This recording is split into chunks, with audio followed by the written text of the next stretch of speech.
Assalamualaikum warahmatullahi wabarakatuh. Perkenalkan, nama saya Gilang Mukti Pramudia. Saya dari IPA C dengan NIM 207190065. Nah, di sini kita akan belajar mengenai lapisan bumi.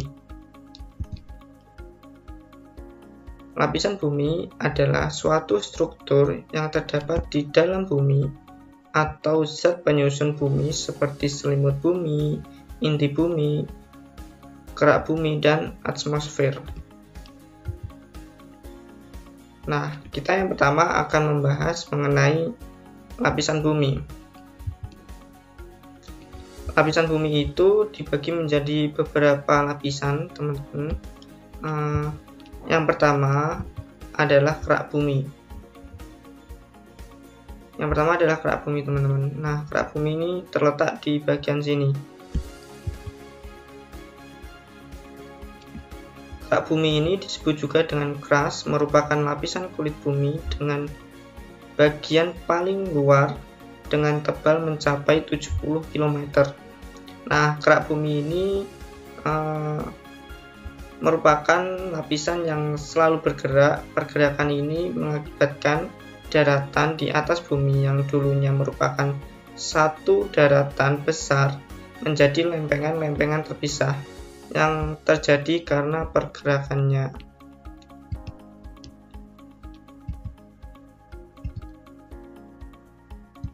Oke, selanjutnya adalah lapisan mantel. Lapisan mantel ini terdapat di bagian sini. Nah, lapisan bumi yang selanjutnya ini bisa disebut juga dengan selimut bumi, yang letaknya berada di bawah kerak bumi dengan tebal 2900 km dengan berupa lapisan batuan padat. Nah, mantel bumi ini dibagi menjadi tiga yang mempunyai karakteristik masing-masing. Yang pertama ada litosfer, lapisan terluas selimut bumi dengan ketebalan 50-100 km dan tersusun dari bahan padat, terutama batuan. Selanjutnya yaitu astenosfer. Nah, terletak di bawah litosfer dengan ketebalan 100 hingga 400 km di bawahnya.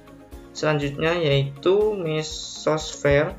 Ini adalah merupakan lapisan yang terletak di bawah astenosfer dengan ketebalan 2400 sampai 2700 km.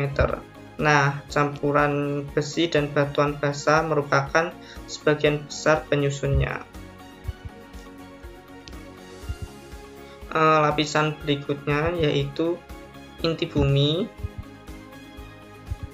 Nah, inti bumi ini dibagi menjadi dua, teman-teman. Inti bumi bagian luar dan inti bumi bagian dalam.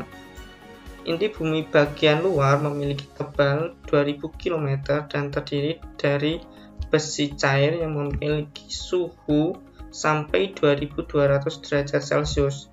Nah, sedangkan inti bumi bagian dalam terdiri dari nikel dan besi yang suhunya mencapai 4500 derajat Celcius. Nah, inti bumi ini merupakan pusat bumi. Nah, berbentuk bola. Jadi, inti bumi ini yang bagian dalam adalah pusat dari bumi kita. Selanjutnya kita sudah membahas mengenai lapisan-lapisan bumi, kerak bumi, mantel bumi, dan inti bumi. Nah, ada satu lapisan lagi yaitu atmosfer. Teman-teman, kita akan belajar juga mengenai atmosfer. Nah, supaya enak dan lebih jelas lagi, kita akan melihat video mengenai atmosfer. Silakan disimak baik-baik.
Nah, itu teman-teman terkait lapisan atmosfer yang ada di bumi.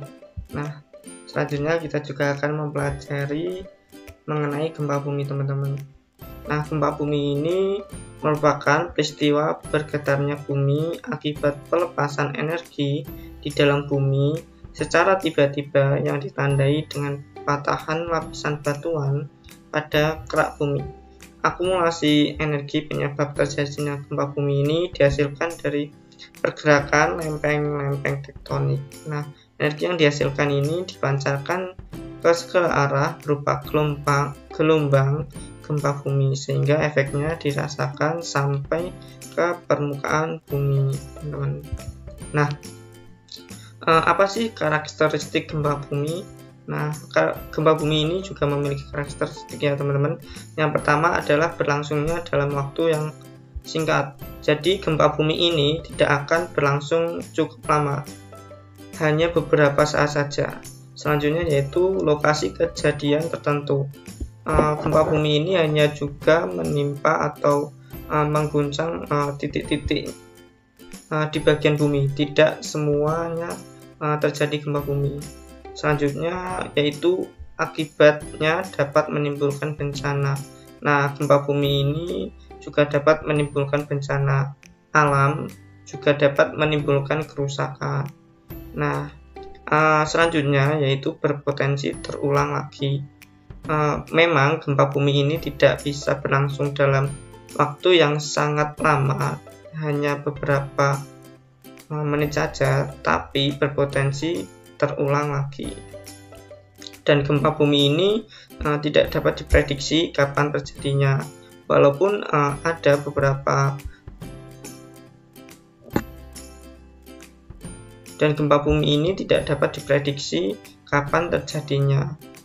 Selanjutnya yaitu tidak dapat dicegah, tetapi akibat yang ditimbulkan dapat dikurangi. Jadi gempa bumi ini tidak ada pencegahannya, namun dapat dikurangi akibat dari gempa bumi ini. Seperti halnya contohnya kalau di daerah modern, daerah Jakarta, kota-kota besar itu sudah mulai menerapkan sistem pembangunan anti gempa bumi, terlebih lagi dengan gedung-gedung pencakar langitnya.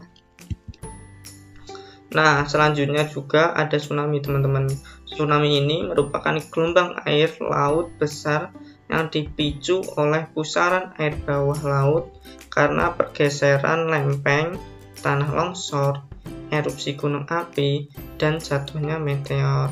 Tsunami ini dapat bergerak dengan kecepatan sangat tinggi dan dapat mencapai daratan dengan ketinggian gelombang hingga 30 meter. Nah, karakteristik tsunami sendiri yaitu yang pertama adalah tinggi gelombang. Tinggi gelombang tsunami di tengah lautan mencapai kurang lebih 5 meter. Secara bersamaan, gelombang tsunami akan mencapai pantai dengan tinggi hingga 30 meter, teman-teman.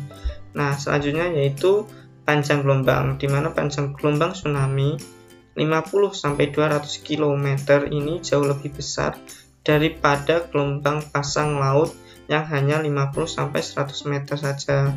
Panjang gelombang tsunami ini ditentukan oleh kekuatan gempa.